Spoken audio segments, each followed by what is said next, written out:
49 soldados modernos aparecen de forma inexplicable a las afueras del Imperio Romano con una misión imposible: conquistarlo en solo 7 días. El conflicto central es su lucha por sobrevivir, mientras intentan desmantelar el corazón político del imperio usando tecnología, tácticas psicológicas y estrategias de infiltración. La tensión moral de alterar la historia y el quiebre interno por las decisiones extremas que deben tomar. El amanecer sobre el Imperio Romano parecía uno más. Comerciantes abriendo puestos, centuriones cambiando guardia, el murmullo de una capital que nunca imaginó lo que estaba por suceder. Entonces, un trueno partió el cielo sin nubes. No era una tormenta, era una ruptura, una grieta en el tiempo. De ella cayeron, como sombras disciplinadas, 49 soldados modernos, equipados, confundidos, pero entrenados para obedecer sin preguntas. Su misión apareció en sus radios como un susurro metálico. Objetivo: conquistar el Imperio Romano en 7 días. Nadie sabía quién había dado la orden, ni cómo habían llegado allí, pero el protocolo era claro: cumplir, adaptarse, sobrevivir. Lo primero que entendieron fue el tamaño del desafío. No tenían aliados, ni mapas, ni rutas seguras, solo armas, municiones limitadas, drones con baterías contadas y una tecnología que, usada con precisión, podía parecer magia. Sabían que no podían marchar hacia Roma como un ejército. Serían aplastados antes de recorrer 1 kilómetro. Necesitaban estrategia, engaño y paciencia. Comenzaron observando desde las colinas. Columnas de legionarios, caravanas de suministros, templos, murallas, acueductos. Todo era más vasto y ruidoso de lo que imaginaban por los libros. Allí comprendieron el primer problema. El imperio no caerá con disparos, caerá con decisiones. El sargento Vega propuso dividir los caminos posibles. Plan A: atacar Roma de frente. Rápido, brutal, demoledor y suicida. Plan B: infiltrarse como viajeros, mezclarse entre la multitud, sembrar rumores y provocar rebeliones internas. Plan C: desmantelar lentamente al poder usando miedo, confusión y golpes quirúrgicos. Pero cada plan tenía un precio. Necesitaban comida, refugio, ropa local y un modo de moverse sin levantar sospechas.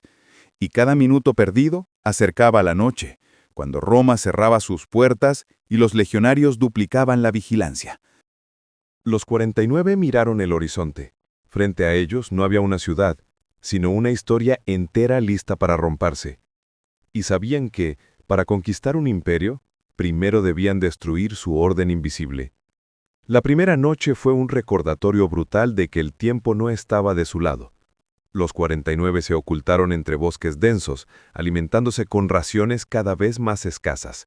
El silencio solo se rompía por el zumbido tenue de un dron que volaba alto, registrando rutas de patrullaje. Allí descubrieron algo crucial. Roma no era invencible, solo estaba acostumbrada a ser obedecida. Al amanecer, los soldados interceptaron una pequeña patrulla de exploradores romanos. 5 hombres con túnicas de cuero endurecido, lanzas y miradas seguras de sí mismas.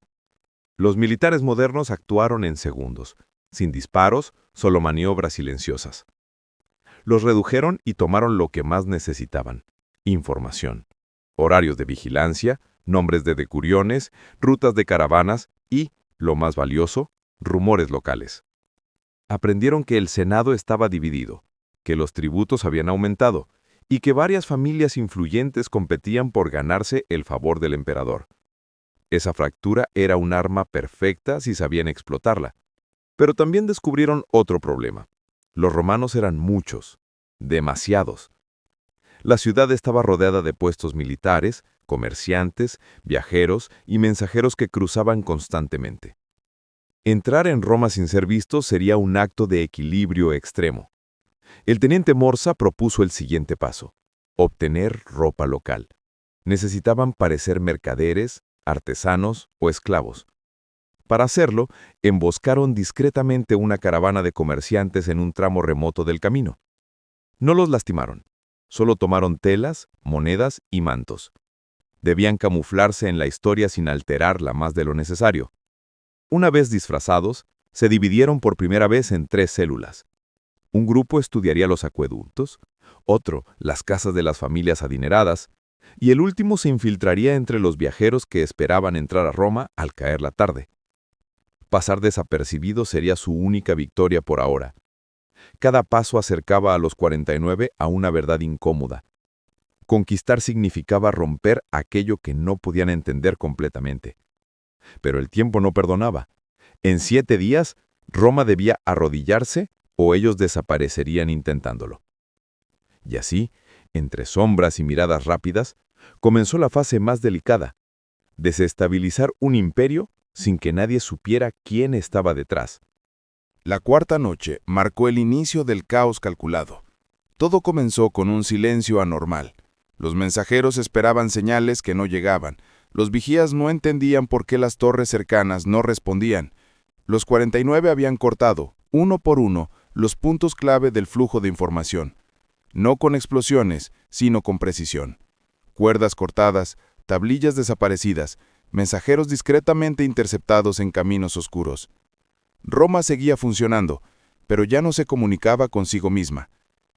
Al amanecer, detonaron los primeros C4 colocados en los acueductos. No derrumbaron las estructuras, pero dañaron lo suficiente para interrumpir el flujo de agua. Caravanas enteras de ciudadanos salieron corriendo hacia los pozos, creando un tumulto que colapsó los mercados. El miedo se propagó más rápido que cualquier legionario.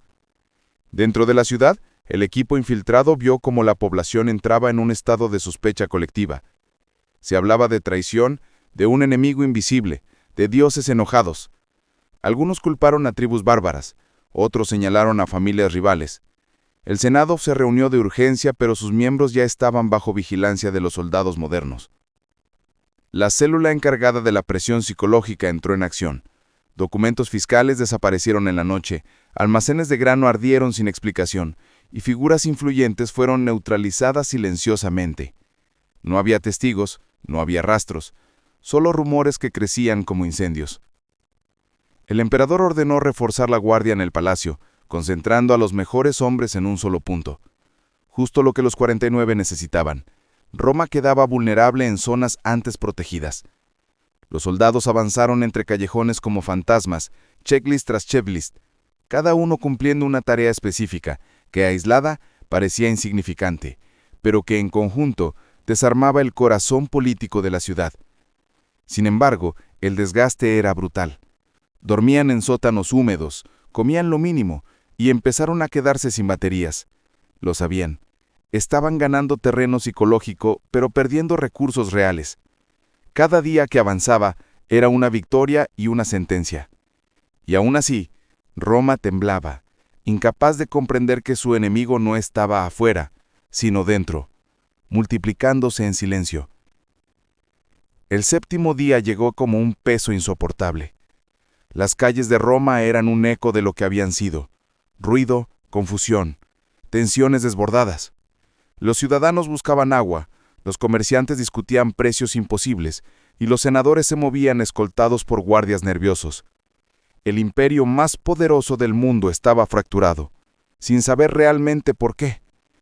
Los 49 soldados, exhaustos hasta los huesos, se reunieron por primera vez desde que comenzó la operación. Sus rostros eran sombras marcadas por la falta de sueño, la tensión y el peso moral de lo que habían causado. Habían cumplido casi todos los objetivos: comunicaciones interrumpidas, líderes desorientados, población dividida y miedo extendido. Roma estaba desestabilizada como nunca antes. Pero faltaba el centro, el Palacio Imperial. Era el punto final, el lugar donde todo debía caer. Intentaron avanzar durante la noche moviéndose entre columnas y jardines silenciosos. Pero la Guardia Imperial, reforzada y alertado por semanas de caos, era impenetrable. Los soldados modernos lo sabían al acercarse.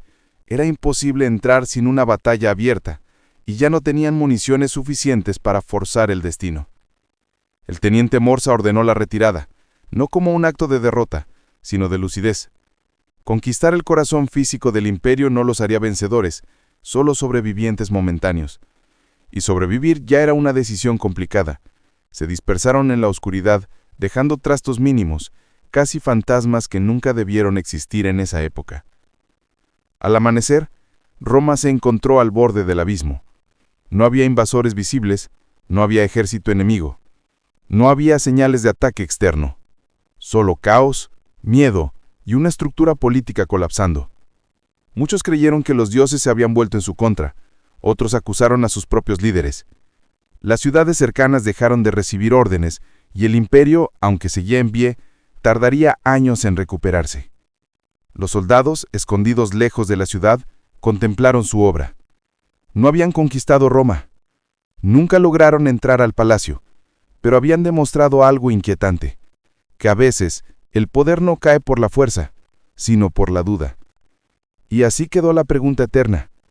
¿Qué pasaría si un puñado de soldados del futuro pudiera torcer la historia? Quizá el verdadero impacto no está en controlar un imperio, sino en demostrar lo frágil que puede ser incluso el más grande de todos.